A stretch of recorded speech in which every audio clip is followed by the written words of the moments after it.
questions. Welcome, Yamhill County, to Speaking Frankly. I'm your host, Howie Harkema, and our tagline is, "And how we doing?" Today I have two wonderful guests, and this is as much an introduction to community as it is anything else.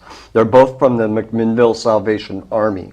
And I have first Major Eugenia Sumter, who is the operations person for McMinnville Salvation Army. Welcome. Hi, thank you. And we have Major Henriks Sumter from Salvation Army, and we'll talk about what you do. Because yours is a different situation than Eugenia's.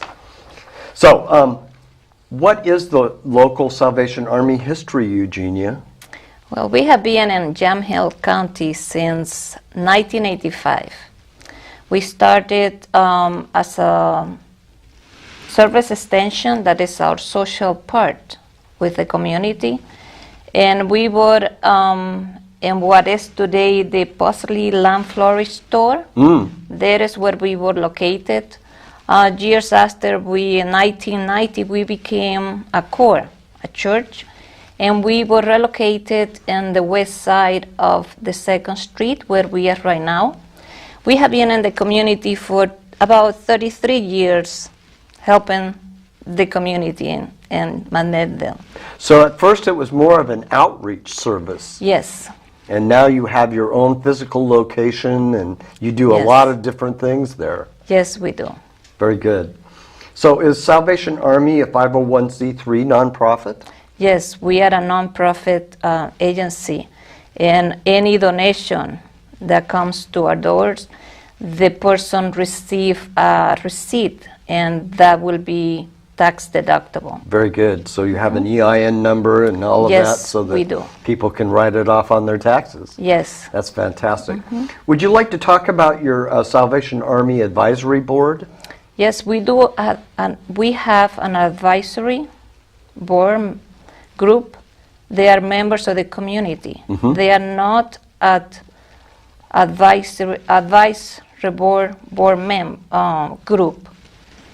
And there is a group that help us with our mission. Yes. We need them their support with the programs that we do and our budgeting. We need their approval. Right. So they support the Salvation Army with our mission. That's very good. And what is your mission statement, Hendrik? The Salvation Army is an international movement. Yes. We are just about everywhere, in about 127 countries. We are a part of the Universal Evangelical Christian Church, and I say church with a capital C. Our motive is, we are motivated by the love of God. Right. And our message is based on the Bible. Our mission is twofold, and that is to preach the gospel of Jesus Christ and to meet human needs in His name without discrimination. So anyone that comes to our door, we try to assist. We don't look at what creed, what color they are, age, gender. We assist and we provide services as we are able to do. Right. And so you're all inclusive. That's right. That's really important. Our mission is a holistic mission. Right. And where did Salvation Army begin? Salvation Army started in England. That's what I thought. West Ending. It started. Our founder was William Booth. Yeah. And the purpose of which he went into the slums of England. Yes. And he preached to the alcoholics, and that made a mark on the British citizens at that time. 1865, the Salvation Army was birthed, and we have been in existence since.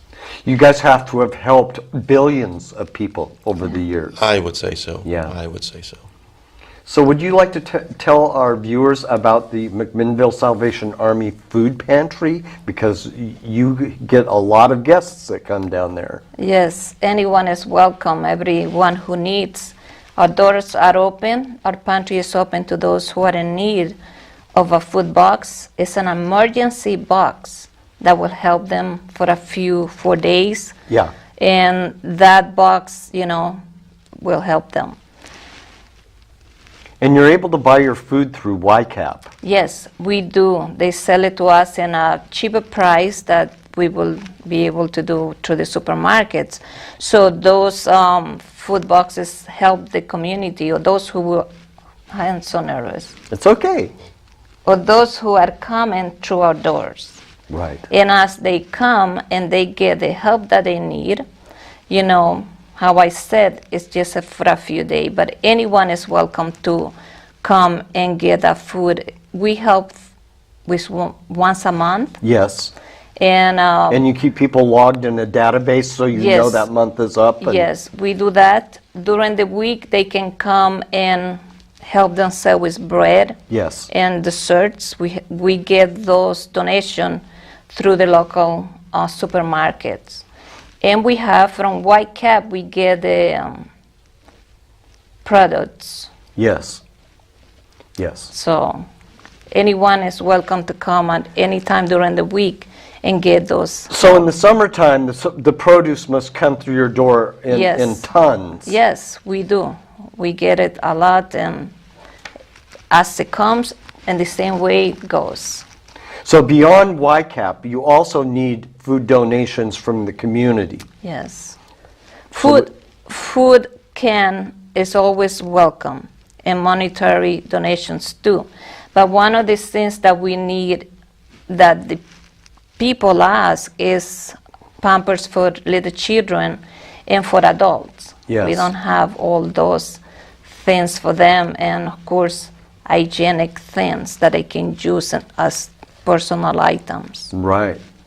And that's always needed. Yes. And I think most of the nonprofits take care of the hygiene kits and such. I know that I deal with maybe 3 or 4 nonprofits that all give out hygiene, Yes. both for females and males. Yes. And we there do. is a diaper location at a family place in the basement of First Baptist Church. And I Yeah. believe they can go there about once a month or so on a Thursday and get diapers as well.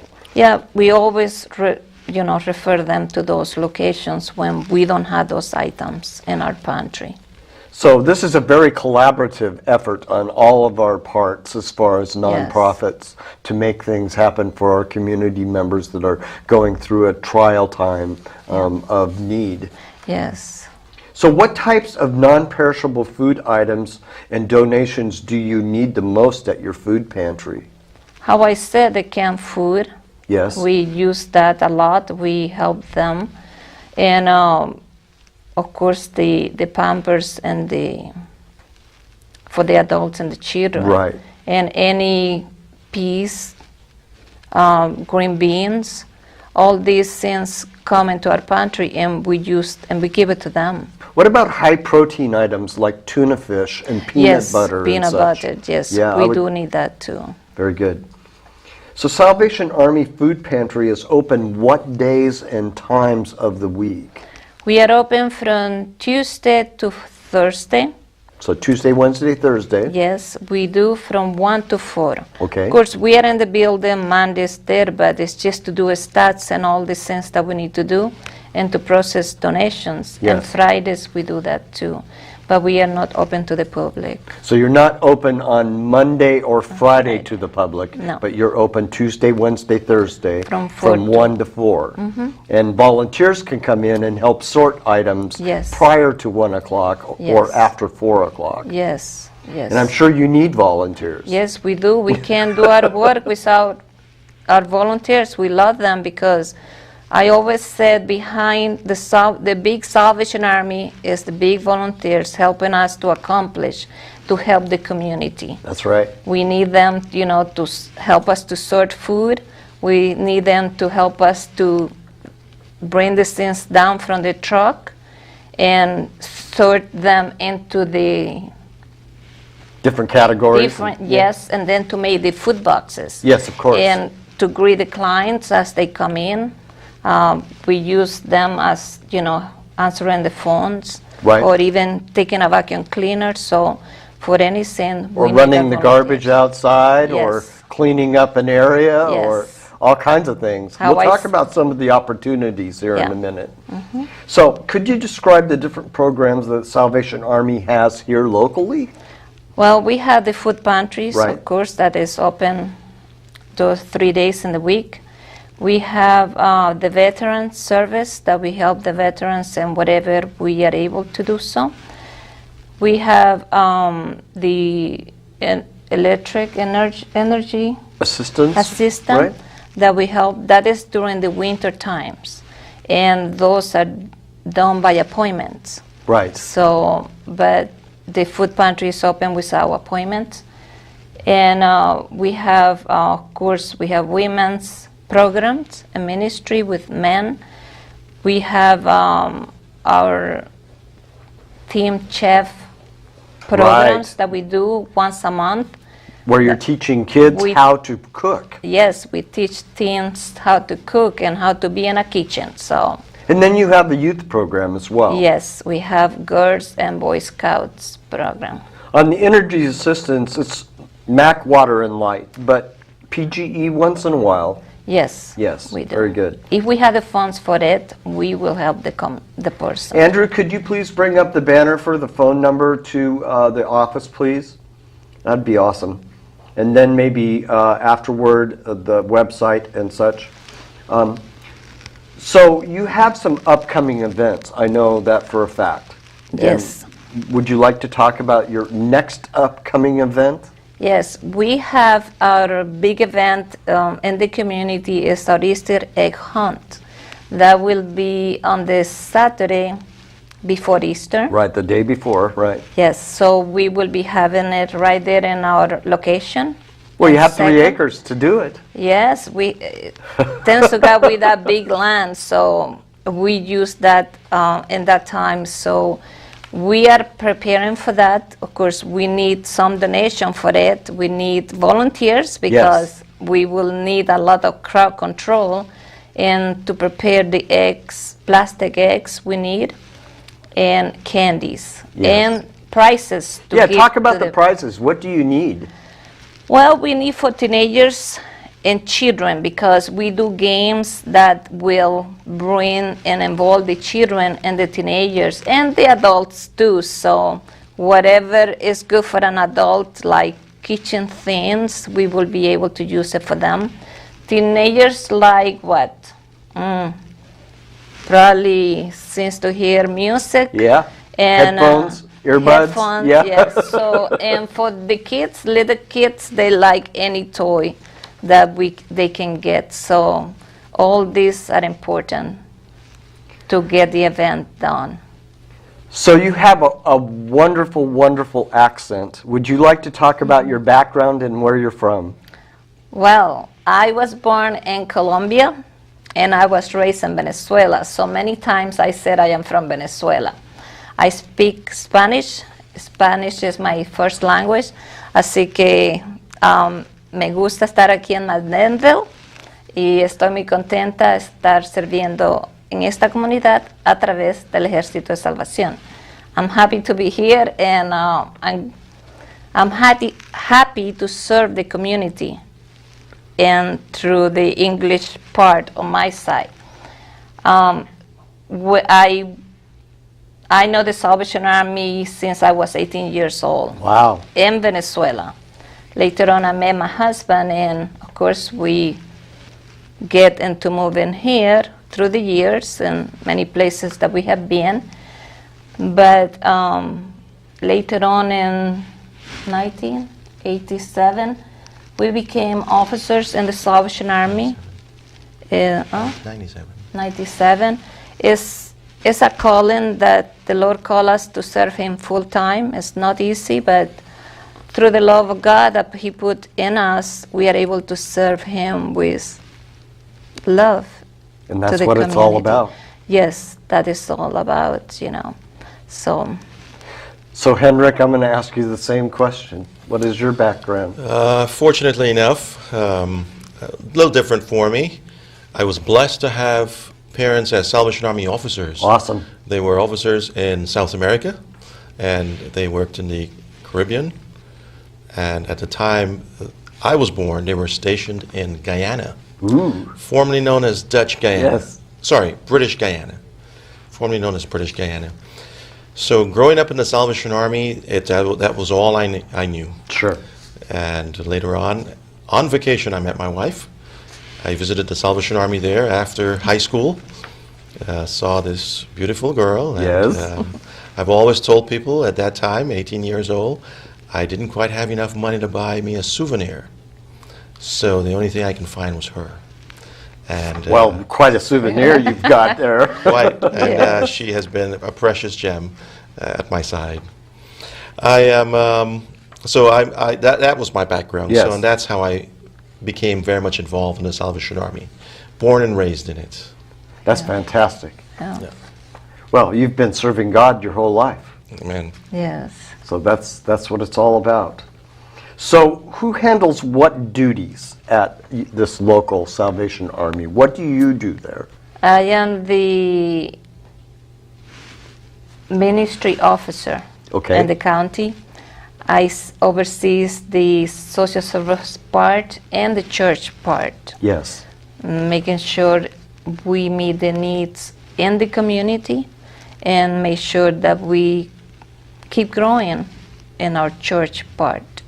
And do the needs change through the years? Do you see different things that come up through the years that you need to augment to make it work right?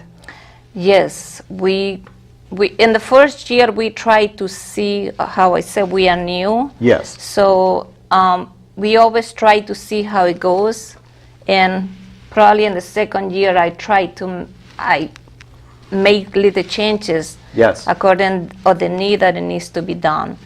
Our church part is very weak right now, so we are trying to establish that better into how we can reach the community where our building is. Right. How we can bring these women and to be part of our church. How can we bring those young people and be part of our church. Right. And the men too. That is one of our goals. So in doing such, you took the place of Lieutenant Ray Morris. Yes. He got transferred out and you guys came in. Yes. And you're in your first 8 months or so 7, I believe. 7? Yes. Being here. So you must be learning a lot Oh, yes. about the community. I am. And what do you see in this community when you look at it as opposed to other locations you've been? I see that the Salvation Army is well known, Yes. and like with other agencies, that we can come together and know what each others do. Yeah. So I like that, and I see that from other locations where I have been. Yes. It's a very compassionate community. Yes. And everybody likes to collaborate. And as we all know, to get grants, you must collaborate. Yes. Correct. So, what duties are yours, Henrik? I have a different role. My role is as the Emergency Disaster Director, Emergency Disaster Services Director for the state of the state of Oregon and Southern Idaho. Yes.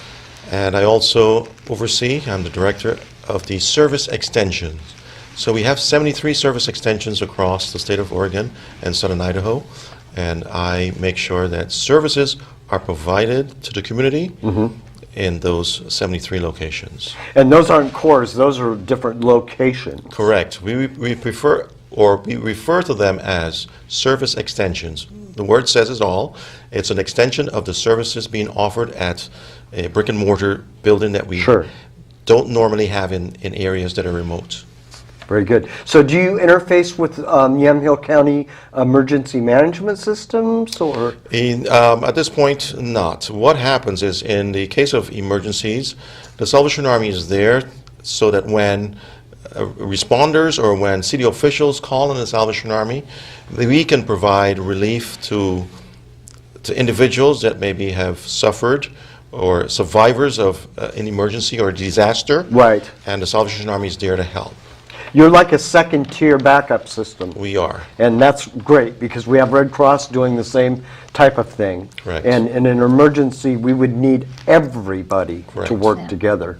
And we also provide the aftercare is very important. Yes. We go beyond, so when When it seems as though everything is past, the Salvation Army remains. The Salvation Army makes sure that the individuals or the survivors are well taken care of. Yes, and that's really important. Nobody thinks about that aftercare piece. Correct. Yeah. Right. So can you describe the volunteer opportunities and types available at Salvation Army? We have time for the in need of volunteers, for our pantry Yes. and sorting of the food, preparing of the boxes, making sure the clients sign in when they come in, answering the phone, and packing our shelves in the pantry. All these things we need the help of volunteers to do it. So when you go to YCAP to pick up your loads of food, do you need assistance from the volunteers to offload that food? Yes, and we would like one volunteer to go with our case worker to pick up those things, because when she goes there and she comes, the volunteer is right there and helping her to bring those things down and put them in the right places. Right, And not only putting them, but later on packing the boxes, right. and preparing the building. Right. So when you go to pick up that food, it's pallet loads of Yes. food. That's what I don't think our community realizes, is the immense amount of food. Yes, it's a lot. And how many people do you think you help on a monthly basis with that food? How many families or individuals? About monthly, probably about 90 families. Yeah. That's fantastic. Yes. And food is one of the most needed things. Yes. We have a lot of poverty, people in poverty and homelessness in Yamhill County. Yes, and how I said, they come and not only monthly they can get a food box, but during the week they can come and have bread. Right. And anything that we have in there is available to them. So what are some of the other types of donations that Salvation Army needs? I know you have a clothing area. Yes, we have clothing. We always help the clients. We always, whatever donation come, of course, we are not a store, but we accept those clothing donations. We hand them and we put them out there for the clients to take them. Right. Whatever they need, they have.